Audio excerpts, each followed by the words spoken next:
Omar Liles is certified as a dementia practitioner with the National Council of Certified Dementia Practitioners and a graduate of New York Divinity School with a Master of Religion. And of course, he's got his magazine, Agape Love Network. Good afternoon, sir. How are you? Yes, I'm doing fine. Great. So this magazine, what kind of things do you cover in it, would you say? Oh, wow. We cover a lot of singles and couples, entrepreneurs, influencers, those who have significant careers, and just uplifting those who are actually married. Why do you think it's important to have a magazine like this? Because we don't see enough of marriages in a positive light. A Mm, lot of times we see a lot of negativity, especially in the entertainment industry or yeah. just in general. People need to see people who are actually living a marriage that's actually glorified and that's actually doing something. Yeah, I think it's true, isn't it? A lot of the time in the entertainment industry where somebody gets married, particularly if it's two famous people that get married to each Yeah. other, it's always like, how long is it going to last? And it kind of has a running commentary to it in a negative way. Where did the idea come from in the first place to have this magazine? Well, you know what? But prior to the idea of having the magazine, I had started actually a relationship group, a singles and relationship group. Mm, And actually, it involved a number of projects. And I want to give people something that could benefit them as well. So I wanted to highlight people who wanted yeah. to do positive things and show what they actually do.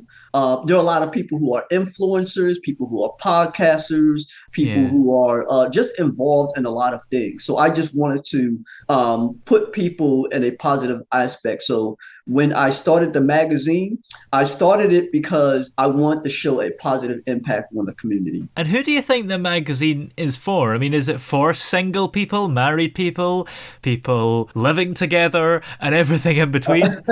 It's actually for singles and couples. It's for singles and couples. So, how do you manage to appeal to both of them? I mean, are there sections for one type and sections for others? Yes, there's a section for singles and there's a section actually for couples. I pretty much highlight both of them as much as I have an advertisement section as well, to where people can actually tell stories too. Yeah, and you actually have a podcast on this as well, don't you? Yes, I do. I have a podcast as well. What made you want to set up the podcast? We were actually a social media group, and I want to take it beyond social media to talk about specific issues. It's enough to talk about things that's online and things like that, but I Yeah. want to put people's face to it.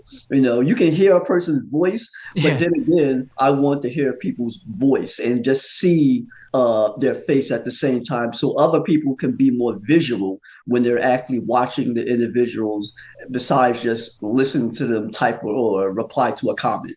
Yeah. And what kind of things do you cover in the podcast? Is it very similar to what you cover in the magazine? Yes, very, very similar to what I cover in the magazine.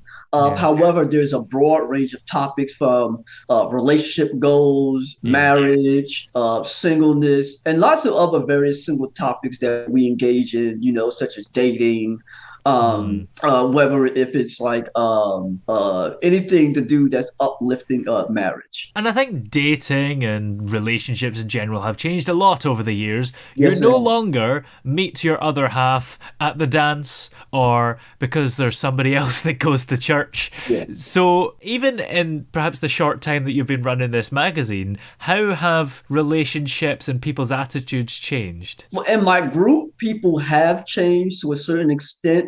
But if we're talking about the larger part of society, that's very different because Yeah. people have different mindsets and different views when it comes down to marriage and what marriage actually looks like. So my goal is to uplift and also change the dynamics of marriage by showing it in a positive image. Do you think it's kind of important that marriage is shown in a positive image? It is important and it is a positive thing to just do Yeah. because, like I said, I hate to see, not I don't want to use the word hate, but I dislike to see marriages in a way that's downgrading and that looks like a field trip.